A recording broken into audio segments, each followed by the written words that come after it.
Warning, this episode of Film Feeder contains heavy spoilers for the film at its center. So for those who don't want to know anything beforehand, then come back once you've had a chance to see it. Otherwise, sit back, relax, and enjoy the show. Welcome back to the Film Feeder podcast. I'm your film chef extraordinaire, Jack Martin, coming to you from a slightly different location than usual. I told you before, mate, stop breaking into my house to film your stupid podcast. Film Feeder!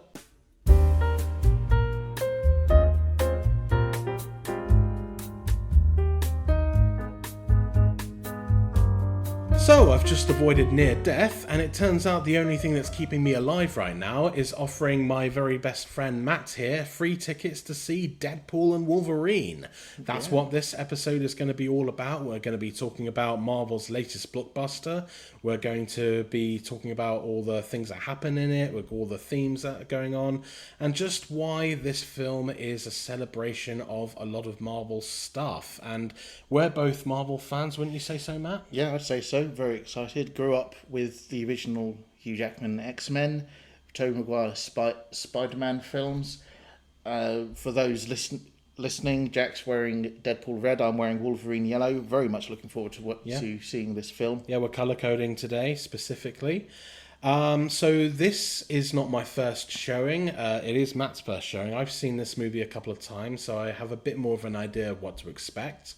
But we're just about to head out now to see the film. And when we come back in just a few moments, we will have just seen the film and we will be sharing our thoughts on it. So, yeah, you want to go see a film? Let's fucking go. Let's fucking go. All right, we'll see you one movie later. One movie later. And we're back. So we have just got back from seeing Deadpool and Wolverine. My third time seeing it. My first time seeing it. Your first time. There's nothing like your first time. So really, yeah. Your good time. Really, you're going there first time? Yeah, maybe I am. Well, this is what Deadpool would do. Yeah, that's true. This is true. So I think we should start off by giving our initial thoughts on the film. For me personally, seeing how this is my third time seeing it, I've had more time to articulate my thoughts, and I found this to be a very entertaining film. It's definitely a good fun ride, something that's been missing a lot from the MCU recently, I felt, is a sense of fun and liveliness, and I think Deadpool and Wolverine really brings it here. And I know it's far from perfect, and we'll certainly get into why momentarily, but I did find it very enjoyable. It's a lot of fun, and you can read my full review for it on the Film Feeder website at filmfeeder.co.uk, and you can also check out the video version, which is on my YouTube, TikTok, Instagram profiles, and the links are all in the description. So that's my thoughts on the film. Matt, what were your thoughts? Yeah, it was all right. Yeah, just like, review over. No, Bye. I really liked this film. Really enjoyed it. Like how Avengers was an homage to the last 10 years of the Marvel Cinematic Universe, and Spider-Man No Way Home was a celebration of all the previous Spider-Man movies, from Sam Raimi's to Andrew Garfield's Spider-Man. I feel like this film was the homage celebration of the last 20 years of comic book movies done by 20th Century Fox. Yeah, now 20th Century Studios. Now, obviously, under Disney, it's 20th Century Studios. Yeah, because they didn't want to be associated with the whole Fox thing. I mean, I can't imagine why. Oh. Yeah, I mean, Rupert Murdoch isn't that controversial a figure, is he? Oh, no, he's a saint. Definitely not. Ugh. Yeah. No, he's a putz. We hate him. And while there are nitpicks with this film, they are nitpicks. I don't think it detracts from my overall enjoyment of this film anyway, and I'm sure you agree with me. Yeah, no, I think there's definitely things to criticise about the film. I mean, after all, that's my job as a film critic, to find out why a film does and doesn't work. And there's certainly things to be said about this film. But before we do, I think it's worthwhile getting into what we felt about the previous Deadpool films, because honestly, there's quite a bunch to say. I mean, starting off with that first film, looking back on its debut, early 2016, this film came at a time when superhero films, they were generally considered quite safe and very family friendly, and then along comes this very raunchy, very sweary superhero. Obviously, we've had things like that in the past. You know, the Blade films certainly had lots of violence and swearing and stuff. But I think, And then you had other offshoot films like Kick-Ass as well. What was that one with Watchmen? yeah, Watchmen. I mean, yeah, like there've been like adult superhero films off the bat over a very, not just Marvel, DC, and other sorts of offshore comics. But I think there was something about Deadpool, the first one anyway, that really kind of turned it into something of a movement. Like, I remember seeing the first one in cinemas. I was at a press showing for it, and the energy in the room was spectacular. Everyone was just laughing their little heart out. It was such a great bit of fun, and I had a blast with that first film. It really is. There's a lot. There's so many great jokes with it. Ryan Reynolds just is Deadpool by this point. Yeah, like how Hugh Jackman is Wolverine, how Robert Downey Jr. is Iron Man. Ryan Reynolds lives and breathes Deadpool. Yeah, it pretty much, even in non-Marvel films, he just has that persona, and he's really adopted it as his screen identity. And but going back to that first Deadpool film, it was such a huge success. I mean, critics loved it, and audiences went really nuts for it. It grossed like over $100 million in its opening weekend alone, which was unheard of for an R-rated film in general at that point. And so obviously it did very well. And then the second film comes along, and it wasn't quite as well received. I think people had about the same opinions on it as they did the first one. It wasn't better or worse. It was just kind of there. It didn't feel like an evolution of the first film. It felt like just a continuation of the same thing. Yeah, which is perfectly fine. You know, if there's stuff to really get into. And I feel like Deadpool 2 is a fine film. I don't feel it's quite as fresh as the first one. I mean, few sequels rarely are, but I'd say Deadpool 2, out of this particular trilogy, I'd say Deadpool 2 is probably my least favourite, because, I mean, there's some great action in it, because obviously David Leitch directed it, and he's obviously done a lot of really good stuff. He co-directed the first John Wick, and he also recently did stuff like The Fall Guy and Bullet Train, so he's definitely knows his stuff when it comes to action cinema. I just felt that, for me, Deadpool 2 was just kind of lacking in, like, much of the stuff that made that first film so original at the time. But I mean, did you have any thoughts on Deadpool 2? I wouldn't call Deadpool... I mean, I wouldn't say it's like my least favourite, because I enjoyed the second Deadpool film. Mm-hmm. I genuinely did. I think I agree with you that it's probably the weaker of all three Deadpool films, including this one. Mm-hmm. But there are still lots of really good things about Deadpool 2. It took the absolute piss out of the whole team up idea. Yeah, the whole X-Force. The whole X-Force thing, with the fact that you've got to be part of a superhero team. Okay, let's create one and kill them off in the next 5 minutes. Yeah, I mean that stuff is fun. That was brilliant. And yeah, let's have Brad Pitt do a cameo as an invisible person who gets electrocuted. Yeah, and just a regular guy named Peter, Rob Delaney. He's just no superpowers. He's just there. Yeah, and he's a thing. He's a thing. He's just there, and it's just kind of funny. He's in this film as well, too. By the way, like Rob Delaney's back as Peter because obviously T.J. Miller turned out to be T.J. Miller. T.J. Miller, T.J. Millard all over the place. Yes. Peter fills in for T.J. Miller, which is honestly not a bad replacement. Honestly, he's weirdly, I think it's kind of an upgrade. Yeah, I'd say so. I mean, Peter and Rob Delaney in general is just a lot more likable. Peter gives the sort of the more heart and soul. Yeah, that was probably missing from the previous sort of buddy up of Deadpool and T.J. Miller's character. Yeah. Of being like bar friends. This is like work friends. And rather than just like, him just slyly mentioning why TJ Miller's just not there, they just ignore him completely, which, to be fair, is probably what we all want to do right now. I think that's probably the best way to deal with it, and just say, okay, at this point in Deadpool's life in the movie, he's moved on from where he was. Yeah.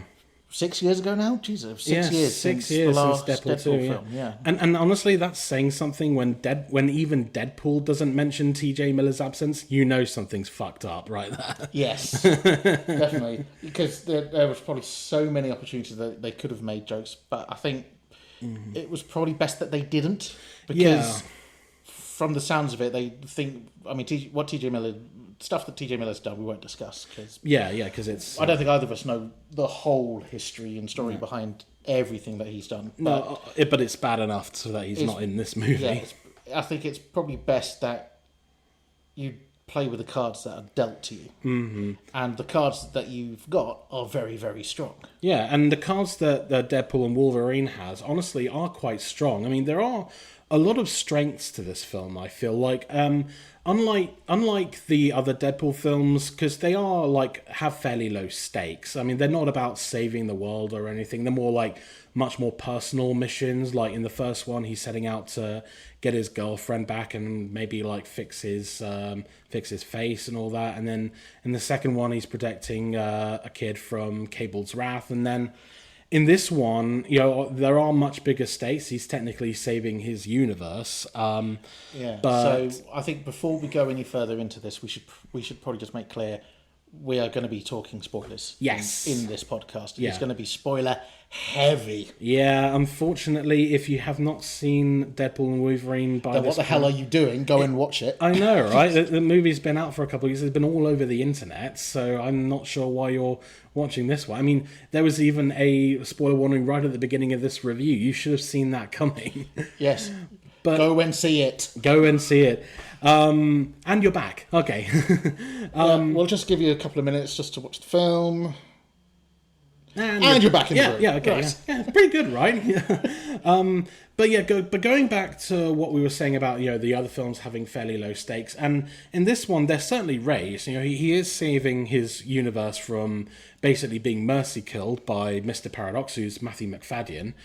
But there are bigger stakes, but it still stays true to what Deadpool is. He has a much smaller worldview. He's a very he knows exactly what matters to him, all the people around him, his friends, from Colossus to Negasonic Teenage Warhead to Vanessa. I mean, all of them, by the way, they have very limited roles in this film. They literally bookend the film. They just show up at the beginning and then at the end. So anyone expecting more Colossus or Vanessa in this one, especially after Vanessa pretty much got fridged in the opening of Deadpool 2, you're not going to get much of them here. So, I mean, but to be fair, you don't come to a Deadpool movie to see what Dopinder and stuff are up to. You just want to see Deadpool do his thing. So that makes sense. But anyway, the film really, I feel, stays true to that kind of smaller worldview. And then that's kind of elevated by the fact that Ryan Reynolds is in this film with Hugh Jackman back as Wolverine. It's his 10th film now as Wolverine. Yeah, Hugh Jackman, 10th, must be 10th film. It's got to be, yeah. Because let's do a roll call, shall we? The first three X-Men films. Yeah. X-Men Origins Wolverine. Yeah. First Class. Yeah, that cameo in that. Yeah, go fuck yourself, yeah. Days of Future Past. Yes. No, The Wolverine. We forgot the Wolverine, sorry. Yeah. The Wolverine, Days of Future Past, Logan. No, X-Men Apocalypse. Yes. He another cameo. X-Men Apocalypse. Yeah. X-Men Apocalypse as well. Showed up for that one scene. That's 10 movies he's been in. And Logan, of course. Yeah, including Logan. That's 10 movies. So this is his 11th showing. No, hold on. X-Men, X-Men 2, X-Men United. Sorry, we're just going all over the place here. Let's just call it an even 10. Let's go with an even 10. Yeah, we can't do math. But you can't. I can't do math on the spot. Maybe not.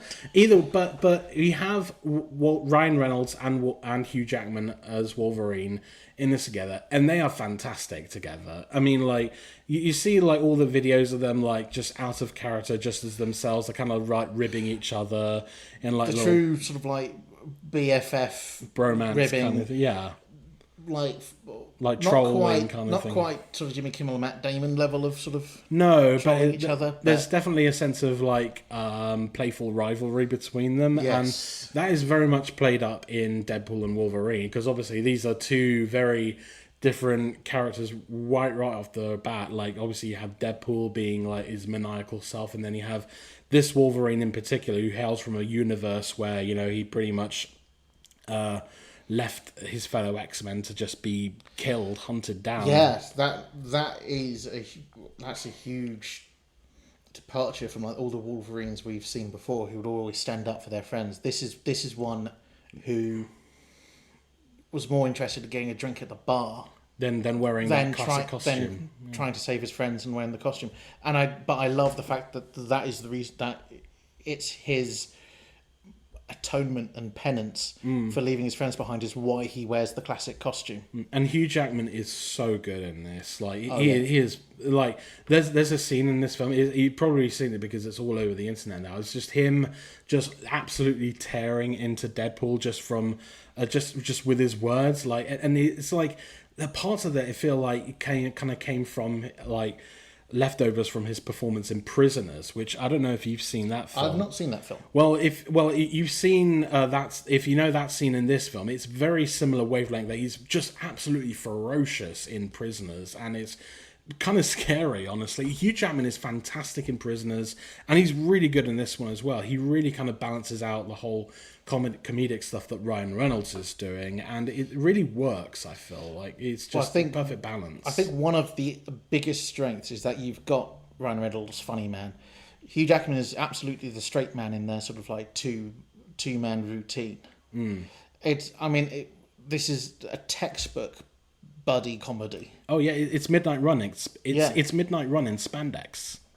Yes, spandex and, well, it's not leather because it's full comic book accurate costumes. It really is. Yeah, no. So obviously, it goes without saying the best part of Deadpool and Wolverine is Deadpool and Wolverine. So, but it's not just them. I mean, there are lots of supporting players. I think we can get into them here. So, well, I mean, we've got a roll call of all the cameos. Let me just have a quick read. No, we'll do that later. Yeah. I mean, just to start off with, we have Jennifer Garner is back as Elektra. Yeah, Wesley Snipes as Wesley Blade. Snipes. That was a surprise. That was a genuine surprise because obviously, I mean, Wesley Snipes and Ryan Reynolds have a bit of a negative history with each other. For want of avoiding the vampire puns, there has talk of bad blood between them. Yeah, there was on Blade Trinity. Yeah. Blade Trinity, wasn't it? I think actually there's been like Wesley Snipes did not. I think there's been recent media interviews where Wesley's done like a complete 180 of his opinion on Ryan Reynolds because of this film. Sure, and I think, but at the time, obviously, I mean, Blade Trinity was such a cursed production anyway. Like, it wasn't just Ryan Reynolds. I mean, like, Wesley Snipes did not enjoy working with writer David Goyer, and it just completely tanked the film. I mean, Blade Trinity is known as a pretty bad movie anyway. But would it surprise you if I said that is the only Blade film I've actually seen in full? Really? Yeah, Blade Trinity. Oh, that's fine. I mean, and weirdly, I don't think it's that bad. Really? Okay. I mean, well, maybe I think the villain of Dracula is very weak, but yeah, Blade was good. Ryan Reynolds was somewhat entertaining as the. Yeah, I mean, character in that I think in comparison to the other two Blade movies, like the first one and then the Guillermo del Toro directed one. I mean, I think in comparison to those, it's a lot lamer. I think, and there's a lot of stupid stuff. I mean, it's a lot of people don't really particularly enjoy that film, and I can understand why, because it's a mess of a movie. Would you say it has a lot of Goyerisms in it? Yeah, kind of. I mean, I think the problems aren't just limited to David Goyer. I mean, there's a lot of stuff with Wesley Snipes as well. Like, really, a lot of stuff. He really Steven Seagal'd himself on that film, from what I hear. Yeah, but I mean, we're not here to talk about Blade Trinity. No, we're here to talk about all the other cameos in Deadpool and Wolverine. Yeah, and including Channing Tatum, who finally gets to showcase himself as Gambit. And I said this to you before we sat down to start recording again. I kind of want to see a proper Gambit film. Yeah, with Channing me Tatum too. now. I do too. Yeah. Oh, but if we don't get any more with Gambit with Channing Tatum as Gambit, I genuinely think that's a crime and a missed opportunity. I do, because obviously Channing Tatum was originally going to be Gambit. There was an actual Gambit film planned, But then, for whatever reason, it all just fell apart, and then it just kind of got cancelled. I'm not sure if that had to do with the Fox being merged into Disney and all that stuff, but for whatever reason, it was developed, but it never got made. And I know Channing Tatum has been very open in interviews about just being kind of traumatized by the fact that, it didn't work out with Gambit. So it's really cool that he finally did get a chance to show what could have been hopefully a pretty cool movie. Yes, he gave us a chance to show what if. A what if, yes. Yeah. I could see this being a good what if episode, honestly. What if Gambit actually... Yeah, I wouldn't be surprised if, after the multiverse saga wraps up, I wouldn't be surprised if they go into a mutant saga next and then they just give Gambit his own film. It 100% feels like it's going that way. This is the first proper MCU film where mutants have been front and center. Yeah. You had Miss Marvel, the Disney Plus series, where they teased that Kamala Khan is a mutant. And then you had as opposed to an Inhuman from her comic book. Yeah, and then you had Namor from Black Panther. Namor from Black Panther. You had Multiverse of Madness, Professor X appear in the Illuminati. Yeah. So, but this is like the first one where... Yeah, so I think mutants. Very much the seeds are being sown for the next saga after the Multiverse saga. Definitely, but... I mean, Channing Tatum's just one of many one of many cameos that actually do fit the narrative. They're not entirely there just for fan service. I mean, there's definitely fan service in this film, don't get me wrong, but him and Blade and Elektra, even X-23, who's Daphne Keane again, they do have like a reason for being there.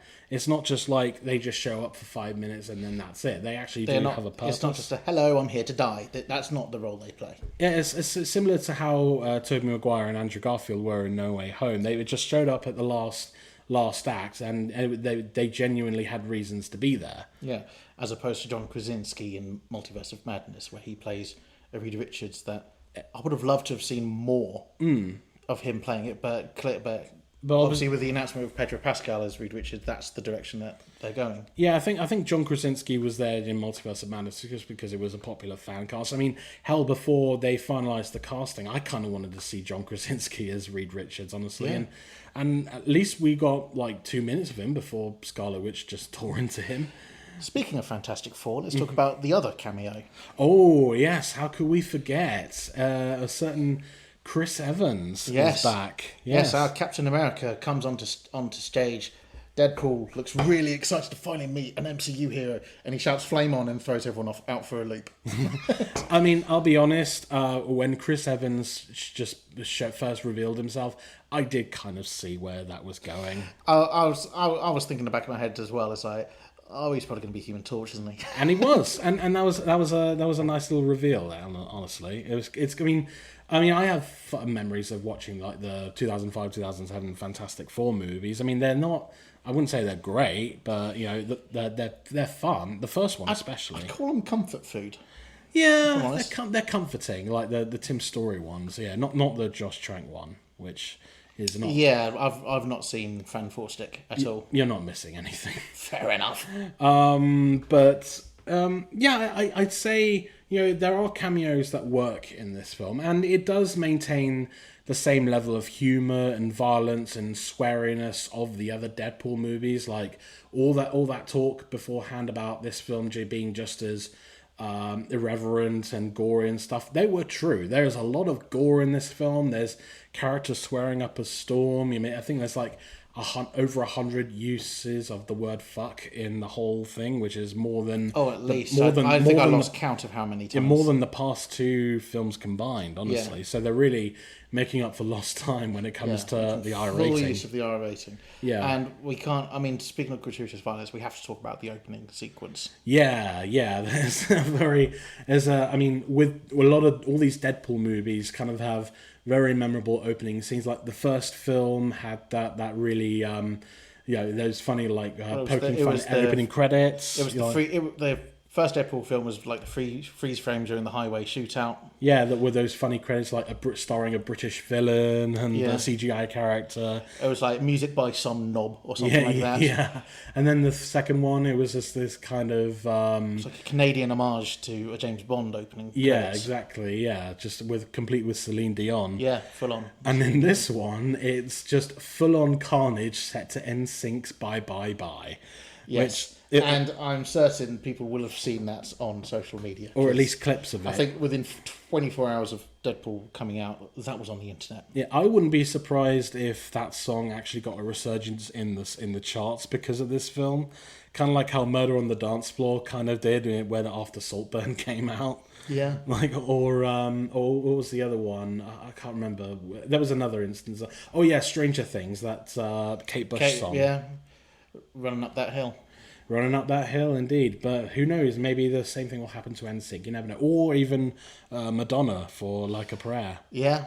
I mean, well, that's... I think Madonna had already clued in that this is going to be big. Let's get some money out of it. Yeah, and apparently, and according to reports, like Madonna actually suggested something about that particular sequence. It takes place near the end where they're all fighting the Deadpool Corps. Yeah, we probably should come onto those cameos a bit later. But I'm just saying, like in general, the use of that song in that sequence. Apparently, Madonna herself, they approached her to say, "Hey, can we use this song for this part in the film?" And apparently, she suggested something that apparently made that whole sequence even better.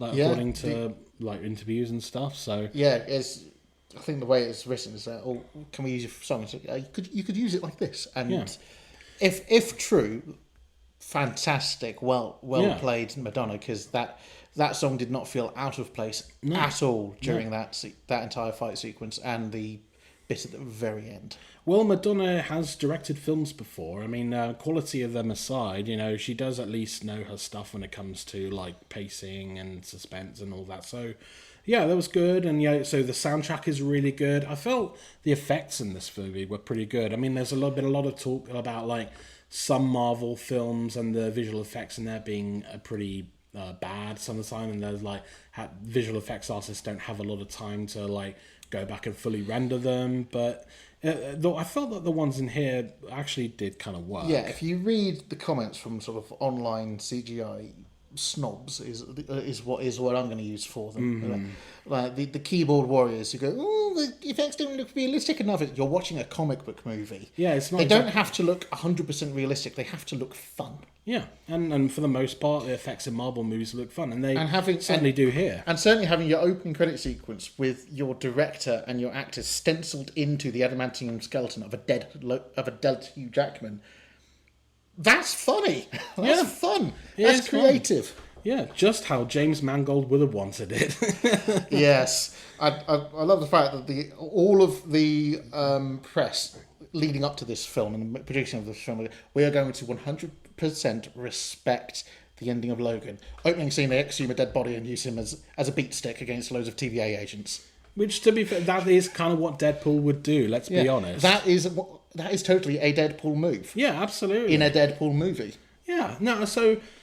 Yeah, I mean, it has all of that stuff going for it, and that stuff really works really well, but I think it's important as well to address some of the things that don't work about this film, because, as a film critic, it's my job, personally, to kind of dictate what is and isn't exactly a formidable element. In my personal opinion, it's all subjective, so if you have different opinions and stuff, I mean, no one should take that away from you. Why not keep them to yourself? No.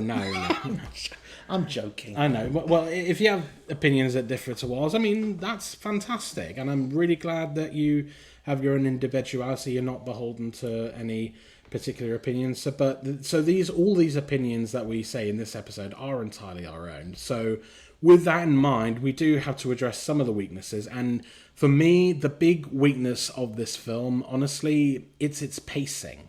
Like, I don't know how you felt during this, but when I saw this film for the first time, it felt like a lot of scenes went on for a bit longer than they should have, and it just kind of never made you exactly sure where exactly you were in the narrative. I think I think sometimes you had some stop-start moments, mainly for like telling a joke. There's, I think, in a similar vein that there are some cameos that probably don't quite work. Like, who am I thinking of here? Well, Henry Cavill is as it comes on the cameo as Cavalrine, as Wolverine. the Cavalrine he's credited as He's genuinely credited as the Cavalrine. Yeah, it's right there in the credits. Look it up. Well, I'll have to look at this podcast. Which is a shame because actually he played a really good Wolverine. Yeah, I In mean, the cameo, but he was there purely for a joke. Yeah, absolutely. I mean, it'd be the same if they got like Daniel Radcliffe to do that little bit, or even Taron Egerton, or all the other like rumored castings and stuff. But they just got Henry Cavill, and they even made fun of DC, you know, kind of shafting him as soon as James Gunn took over. So Yeah. So I mean, so those kind of things work, but there's also a lot of times when the humor kind of falls a little flat. Like, I'll be honest, I didn't find this film as consistently funny as some of the other Deadpool films. Like, I think, looking back at the first film, I remember that film was kind of like a laugh a minute for me. Like, the jokes were just on that. And there's parts of the second film that are kind of not as consistent, but they are there. The humor is there. In this film, it's a bit all over the place. I think I can probably back you up on that. Say I think the humor feels a little bit more constrained. Like, okay, we're working for Disney, or we're part of Feige's MCU. Can we push these buttons? Yeah. And they try to. There's a running joke where they're not allowed to use cocaine in the film. Yeah. So they find every other slang term that exists for cocaine. Yeah. And then you say, oh no, we can't use Bolivian dancing powder. Do you want to build a snowman? Yeah, but we can't. Yeah.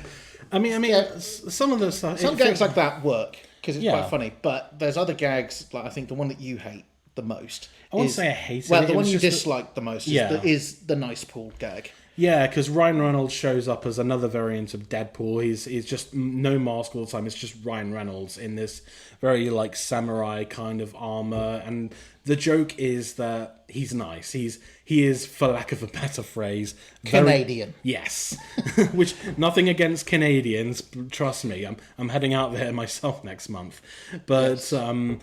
But I think the thing with Nice Pool is it's just one joke pretty much. It's just like he doesn't really swear. He's just kind of very polite and just kind of gee shucks, and just like I get it, but there's not really much you can do beyond that. I can do a fourth wall joke too. The proposal. That's not a joke. That's a movie title. You see what we mean? Okay, well, yeah, but that joke kind of works because it's just kind of just the blandness of it all, and I think that's what they were going for here. Like, it does feel like, what if Deadpool was fully under Disney's control? You know, like, so yeah. I kind of get what they're going for, but the thing is, for me anyway, it just wasn't very funny. Like, I felt like whenever Nice Pool showed up, it just kind of stopped the movie dead. Yeah, it's just like, okay, we've got to deal with this nice prick for a few minutes now. With his adorable Mary Poppins, aka Dogpool. Yes, Dogpool. Dogpool is adorable. Can we just say that? Adorably freaky. It's one of those where the super long tongue kind of adds to the cuteness, but it's like there's a gap. There's like a gap in the cuteness. Yeah. No, I mean he does steal a lot of scenes. I will admit, Dogpool is very adorable, and I think they know that as well because it's like, well, let's stop what we're doing. I've got to go say hi and hug this dog. Oh wait, he's with Nice Pool. Shit. Yeah, and I feel that's kind of like the whole thing is just the cute dog shows up and then Nice Pool shows up. It's just like, oh, you gave me one thing, but then you gave me this thing that doesn't work. So yeah, I feel like Nice Pool, it kind of summarizes the fact that, you know, the film is a bit kind of weak with its humor sometimes, in comparison to the other ones. Weirdly, I think that might also be due to the fact I think they had a considerably larger budget in this film than they did the last two films. Yeah.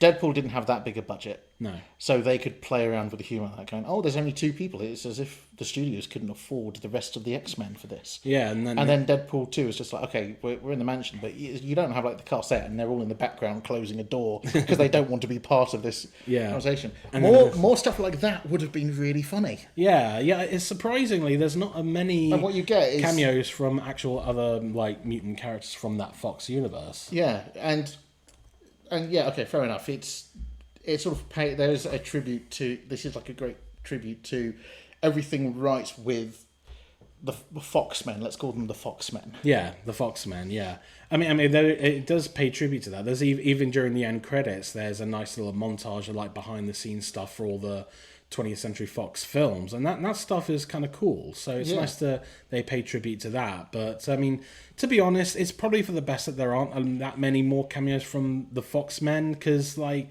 there are some pretty gratuitous cameos, and not like the main ones like Blade and Elektra and Gambit. I mean, like kind of like background ones, and I feel that the most gratuitous ones are saved for the third act with the Deadpool core. Yeah. Which, I mean, there's mainly just a bunch of people just wearing Deadpool masks and costumes from all sorts of universes. There's Lady Deadpool, who's Blake Lively. Yeah, I will say, if you've ever gone to a comic book convention or an anime convention, you will have walked around the convention centre, and you will see someone dressed up as Deadpool, or you'll see someone dressed up as Deadpool with a scientist costume on. He's Back to the Future Deadpool, or he's Rick and Morty Deadpool. Oh yeah, that's what that scene felt like to me. It was like, suddenly the convention cosplayers have come in on march.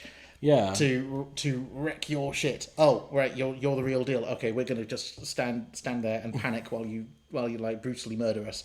Oh wait, we're Deadpool. We just get up again.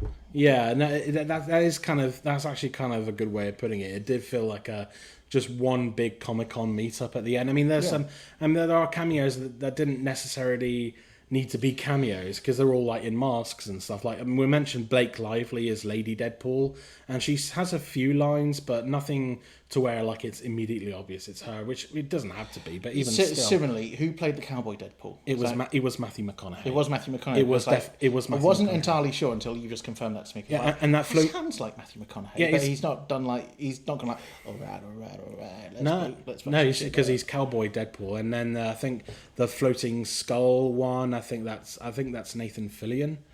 And then there's a couple ones where I think it's like Ryan Reynolds' kids. Like there's a baby one, and there's like there's a child Deadpool as well, isn't there? Yeah. There's one dressed in like the Welsh flag. I think that's maybe a reference to the Wrexham Football Club stuff.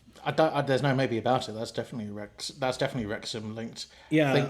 I think I read somewhere that some players from Wrexham FC were actually in this film as either like cameos or just background Easter eggs. But the point I'm trying to make is, I mean, like these, it didn't need to be Matthew McConaughey voicing this particular Deadpool. It didn't need to necessarily even be Blake Lively. The fact is, they just brought them on just because, and I feel like there's a lot more that could have been done with. If you are going to use these kind of big name cameos, I mean, use them like you did with Wesley Snipes and Jennifer Garner and Channing Tatum, all these, and it just felt like it was there because it's fan service. And, what would have been really funny is if they took the masks off and none of them had like heavily scarred faces. It was just our Deadpool that had the heavily scarred face. It would have been even funnier if it was just they took off their masks and they all had the same voices like Blake Lively, Matthew McConaughey, but they were all just Ryan Reynolds. Yes, that would have been even funnier. It's just CGI'd Ryan Reynolds' face, and they just had like Blake Lively's mouth coming out. Exactly, voice coming out. That would have actually worked, but in this one,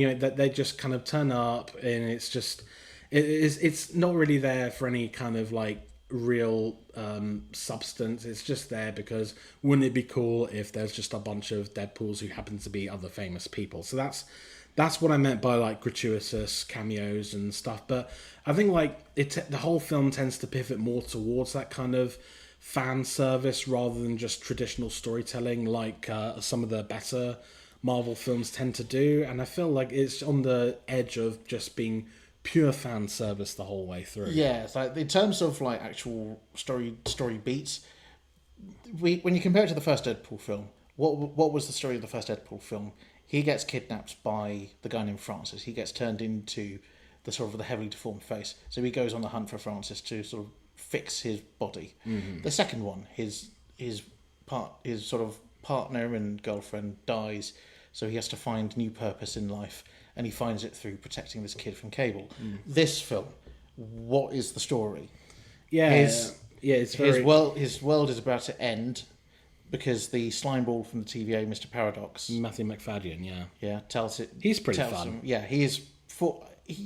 We'll come back to him in a minute. But the entire story is, I've got to find a Logan to replace the dead one. Okay, what happens after that? Nope, that's the story. Okay. Yeah, the plot is really kind of more than an afterthought in this movie. It's mainly just an excuse just to have Deadpool just go on this multiversal journey without really kind of doing much with it. I mean, they do a lot with it, but at the same time, it doesn't really fit together as like a complete narrative. Yeah. So, weirdly enough, even though we are saying that's one of the weaknesses of the film, it's a very small weakness because actually it doesn't really need that large of a story. No. To sort of complete it, because he finds Logan. Okay, let's just have some time with them hanging out, beating each other up, and just having fun. Yeah, but I feel, and I think this kind of goes a lot along with what the MCU kind of has become to an extent. It's more like trying to appease towards like nostalgia rather than like traditional storytelling. And I feel like if you look back at like phase 1, 2, 3, there are some great films in there that didn't rely on like nostalgia or even like many Easter eggs in the background or comic references. There are a ton of them on narrative. Yeah, they're focused on narrative. They're focused on their own individual characters, and this film in particular, it's arriving slap bang in the middle of the multiverse saga, and they even mention in the film they're joining the MCU at a bit of a low point. And honestly, as much as I hate to say it, that is kind of true. Because, I mean, let's face it, since Endgame, the quality of Marvel films hasn't been quite as high. Like if you were to rate it on a scale of like 1 to 10, the first 3 phases of the Marvel film, you probably would go 8.5, 8.3, and then 8.6. They're all like solid 8s. Yeah. Some of them don't work. Phase 4... 7.2. Yeah. Phase 5 so far has probably been a high 6. Yeah. And there's been more hits than misses. There have, yeah, but I mean, like you said, there have been some good ones. I mean, I thought Guardians of the Galaxy 3 was very good. Yeah, Guardians of the Galaxy 3 was very good. Shang-Chi, yes, was very good. Spider-Man: No Way Home, of course. Wakanda Forever. Yeah, we even enjoyed the Marvels. Yeah, I think that's a film that everybody that says is the worst Marvel film. I don't agree with that. No, I think a lot of that hate comes from, unfortunately, it comes from a very misogynist place. Because I mean, the internet, some people on the internet just can't handle the fact that women want to save the world too. It's just like, oh my god, just fuck off back to your cesspit of hatred. Honestly, because I won't comment here and there on misogyny in fan culture, but I think there is a long history of it's the men who are the superheroes and it's the women who stay at home and hope that they come back safe, all the way back from like war movies and other sort of old mythologies that comic books take inspiration from. Mm-hmm. So you get a character like Captain Marvel, where you have this kick-ass female fighter pilot who gains superpowers on par with DC's Superman. Mm-hmm. I think the issue with the Marvels is I think they try to tie in too much to other Disney Plus shows. They didn't let Captain Marvel stand on her own 2 feet. It was a team up movie between 3 characters, which you had to see 2 other shows to understand what they were about. Yeah, and the shows on themselves, like I mean, obviously, you had WandaVision first that had which was entertaining. Was it Monica Rambeau? Yeah, Monica Rambeau showed up in that one, and she's cool. And then you have Kamala Khan in Miss Marvel, who's just a delight. Absolutely adorable as a person, and she absolutely killed it as Miss Marvel. Absolutely, and honestly, they work well together in the Marvels. I just I think the problem with the Marvels is just they just tried to tie it in too much to the other. It felt like homework, basically. It felt like you had to, you felt like you had a significant amount of homework to go in just to enjoy this film, and then, you've only got 90 minutes with these characters. I think there was plenty of capability to expand the story more, give them more time to gel as a three woman unit. I was going to say three man unit, but come on, it's an all female cast, 3-woman unit, and it was an interesting story on paper. Yeah, absolutely. There are stuff that works about the Marvels, and I don't think it deserved like the absolute hatred it got, which unfortunately was enough to like sink it at the box office. Today, I think it's Marvel's lowest grossing film, and I think that's a real shame. I think that's definitely a crime. That's for sure. It is, yeah, because it's just fueled by hatred. That's what it is. But I think the point we're making is the fact that you had to know so much about the Disney Plus shows, in addition to like all the stuff in the films, and then tying it all together in this one as well. I think it's just. Marvel has just kind of reached a point where it's just become a bit too complicated for a lot of people. Like it feels like homework to a lot of people. Like not the majority of viewers don't necessarily want to know may not even know everything about Marvel. They just want to go along and enjoy a film and don't want to necessarily have to worry about everything that came before or after. And I feel like stuff like the Marvels and kind of a lot of Quantumania as well definitely felt like you had to know specific things from other movies, and I think that's kind of what sunk them a lot in the minds of critics and audiences. Yeah, I'd agree with that. You mentioned Quantumania. I think we both agree that's in the bottom 5 Marvel films. It's not a very good movie. I think my biggest problem with Quantumania, I don't outright hate the film, as I know a lot of other people do. I feel that it's okay. It just completely fails as an Ant-Man movie, because we were talking about this before we started recording. Like Ant-Man has always just been a character who's just kind of like on the grounded level of Marvel heroes, which is saying something, because this is ironic because he shrinks and grows big. Yeah, so that's far from grounded. But he's the guy who just kind of is a bit of an everyman, and then placing him on this much more cosmic journey and just dealing with very high stakes, like the whole thing with Kang the Conqueror. It was just I don't think it was the right decision. I feel like I think, and I mentioned this to you before we started recording, Quantumania would have worked better if it was a Fantastic Four movie. Yeah. Not an Ant-Man movie. And ironically, I think the best part of Quantumania was its villain, was Kang the Conqueror. But a lot of people have sort of dismissed him as like the next big bad because he got beaten by Ant-Man. Which I think is a shame, because Ant-Man is in his own right a pretty strong superhero. The fact he can sort of shrink and sort of he's cool. Up. He's a cool hero.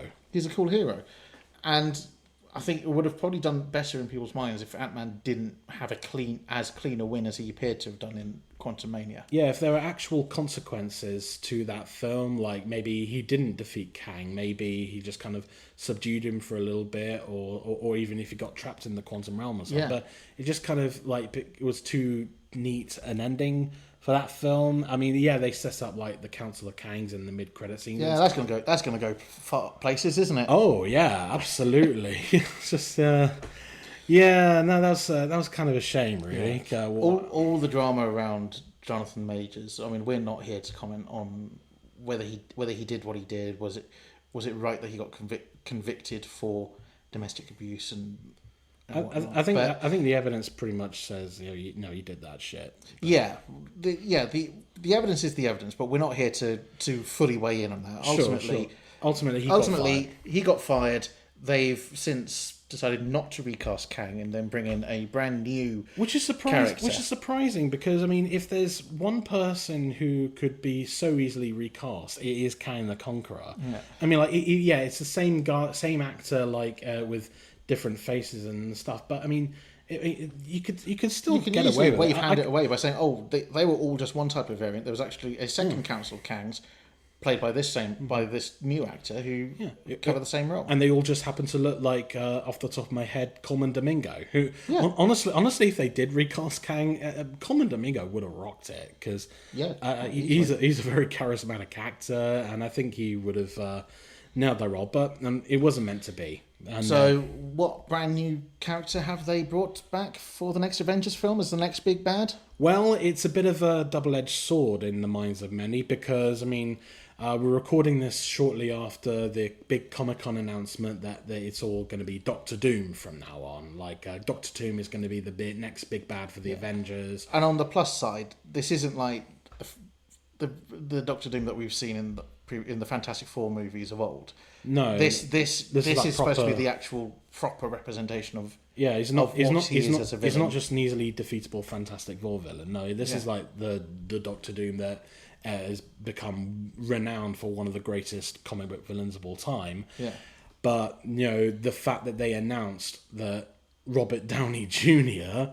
is going to be Doom in like Avengers Doomsday and Secret Wars. To quote a very popular Marvel film, you could not live with your failure.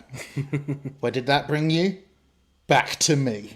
It very much feels like that. I feel like there's been a lot of fan backlash since that casting announcement. Like, it feels like, oh my god, Marvel's so desperate. They're bringing back Robert Downey Jr. just to play this new character rather than just casting someone else. I feel like let them cook is what I'd say first and foremost. I mean, the casting is weird, sure, but let's see where they go with this. It might turn out to be the best decision that they've made in a long time. I mean, honestly, I'm kind of interested because Robert Downey Jr. just won an Oscar for playing a villain in Oppenheimer, and he's fantastic. It's one of his best performances, I think. So if he can bring that energy that he brought to Louis Strauss to Doctor Doom, I think we could be onto a winner here, but I do acknowledge the fact that a lot of people are not happy with this casting and they'd rather it be someone else. Like, ironically enough, Oppenheimer himself, Cillian Murphy, was a hugely popular fan cast. But again, I think the casting of Robert Downey Jr. again is kind of it kind of parallels what a lot of people feel Marvel to be nowadays, which is just to kind of like rely more on nostalgia than actually telling a decent story. Yeah, well, there's some solace in the fact that it's the Russo brothers are directing the next Avengers films. Yeah. So they've got a very positive track record on the previous on Captain America 2 and 3 and Avengers Infinity War and Endgame. Funny enough, it's all the stuff they've done around that's kind of caused people to go off them a little bit. Like, The Fall Guy was a massive flop on Netflix, despite spending like $200 million on the film that nobody even remembers. Yeah. And then... that was probably their Fall Guy film. Yeah, probably. And then... what was it? One of them came out and has just been like really pro AI all of a sudden, and that's got a lot of people really riled up because like AI, I don't think should really have a role in forming storytelling. That should be left to the creatives. There's things that I think AI works as a check. It should not be used as a main source of creating a story. If you want to see a movie that was probably written by AI, go and see Madam Web. Yeah. Yeah.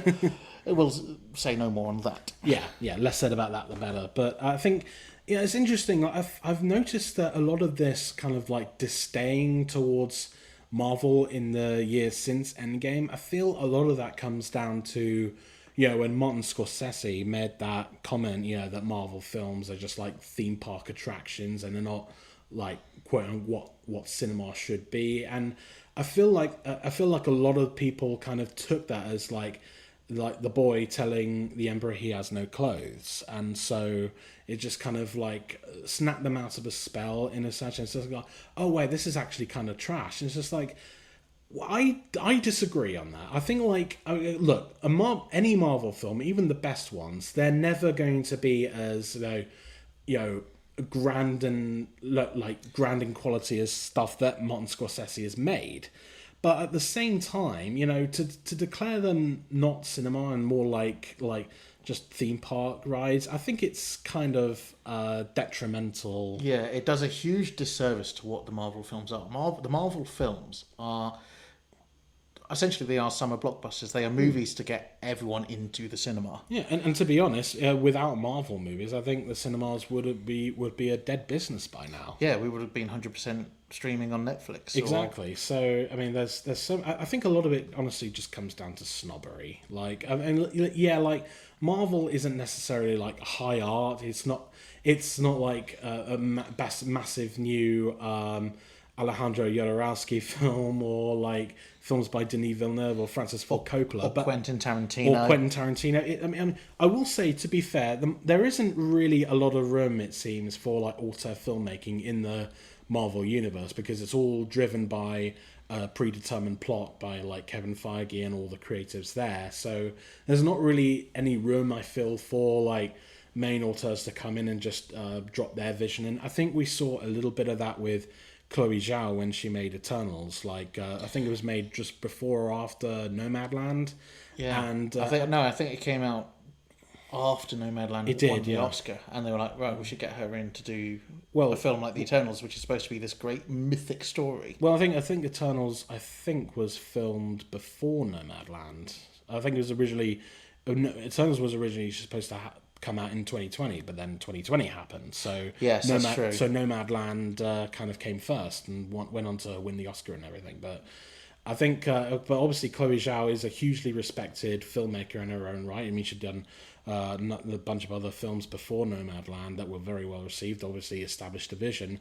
And to an extent, Eternals does show that vision. It is a very grand looking film. I'd say out of the recent Marvel films, it's one of the best looking. It's absolutely stunning to look at in Yeah, times. I think we were discussing our sort of views of I think you said it yourself.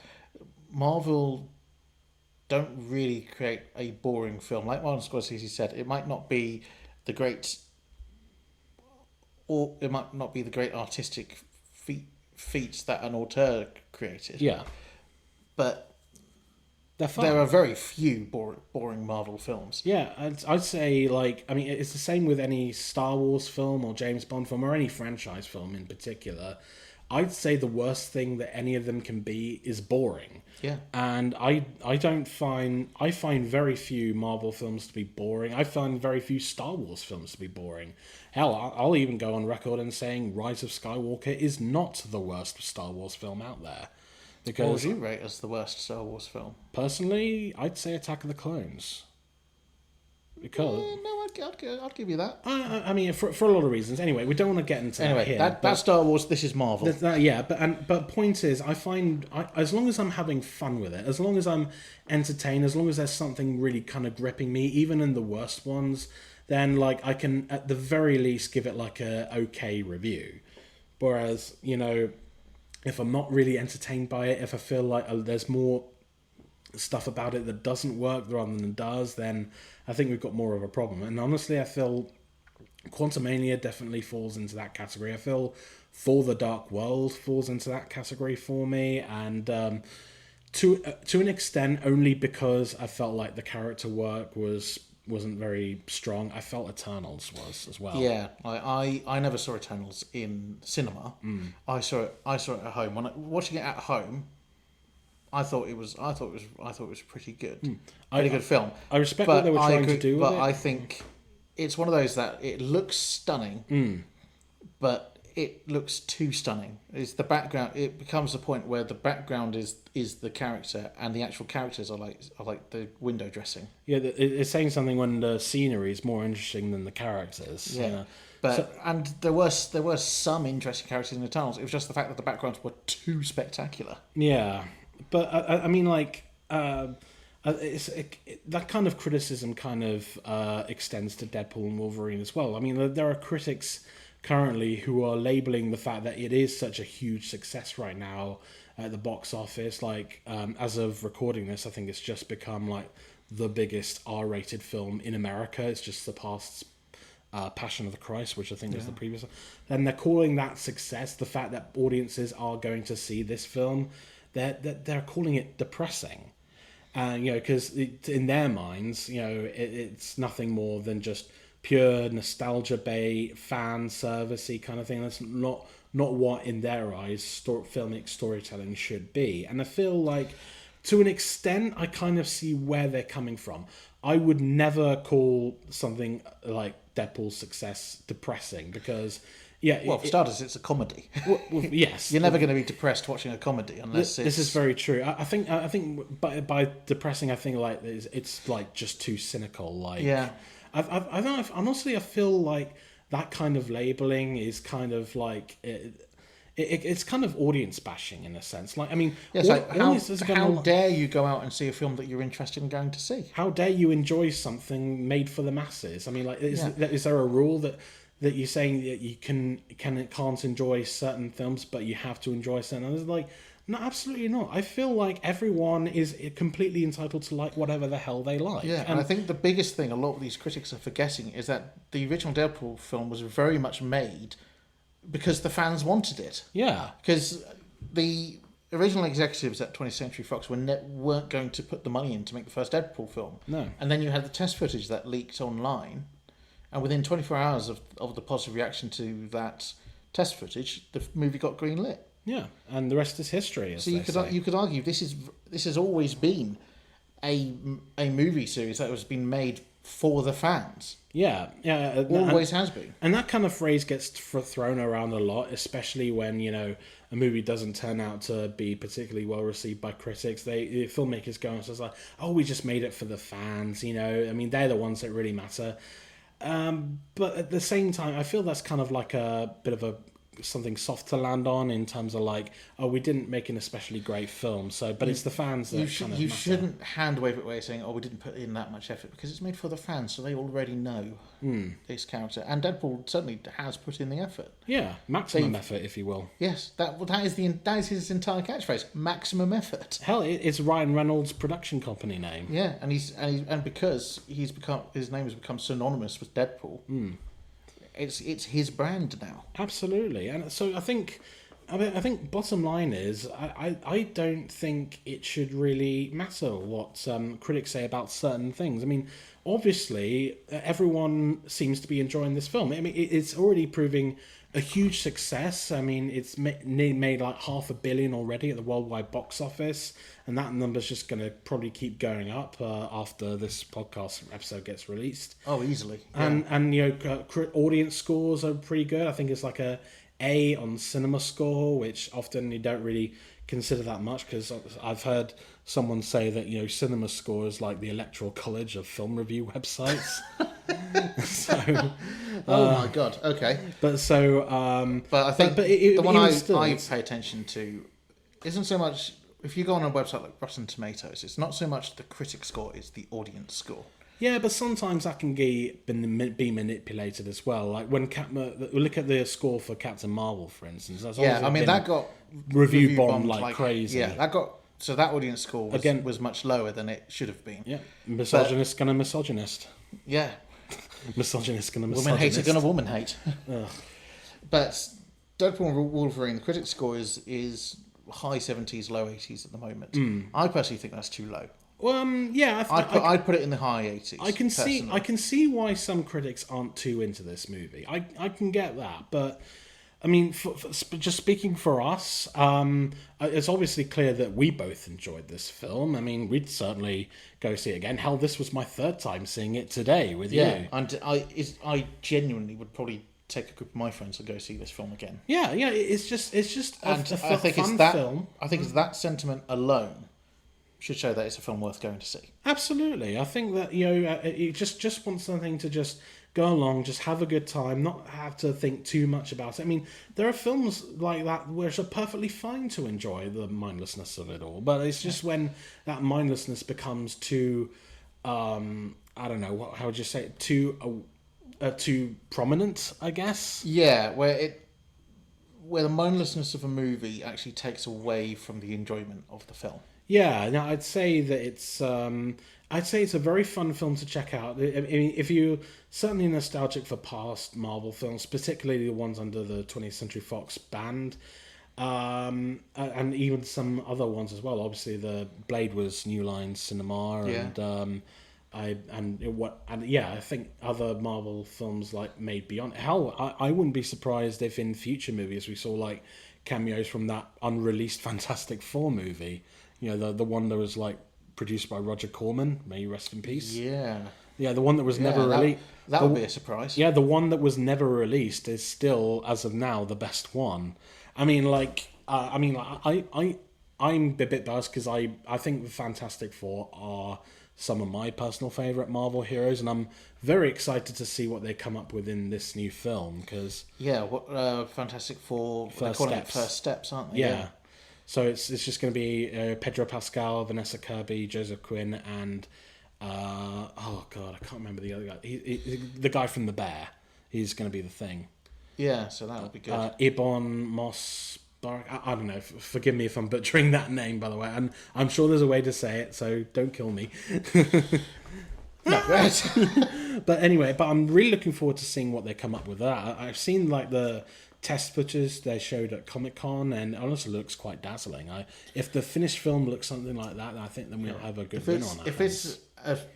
I think I've seen a like concept art of it being a 60s impression of a futuristic New York. Honestly, I think that's a very clever way to go about it. That will be spectacular. Yeah, that'd be awesome. And creative as well, because it's not just it's the same New York. But 60s, yeah. But 60s. It's okay. It's set in an alternate reality where this is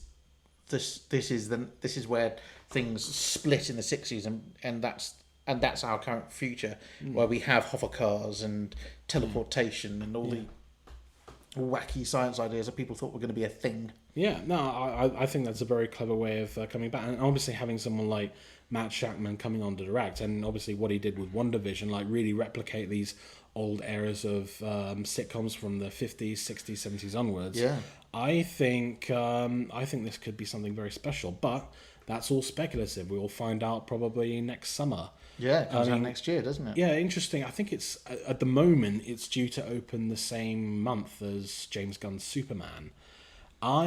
Given that they've just started filming it, I wouldn't be surprised if they shifted that release date to maybe like December or something. Well, it depends if they want to compete with the new DC cinematic universe. I think it would be or if they want to try and keep an even playing field. Okay, you guys can have these few weeks, and we'll take the weeks after. Yeah, I mean, again, I'm just going off. This is just predictions, but I would put good money on the fact that they would like move Fantastic Four to like Christmas or something next year rather than the same month. I mean, who knows? Maybe they could Barbenheimer it. You know, like they could just have. What would you call it? The Fantastic Superman? Supermantastic Four. We're going to copyright that. Yeah. So, trademark that shit. Trademark straight away. The Supermantastic Four. Supermantastic 4, here we come. The next Barbenheimer. Report next morning.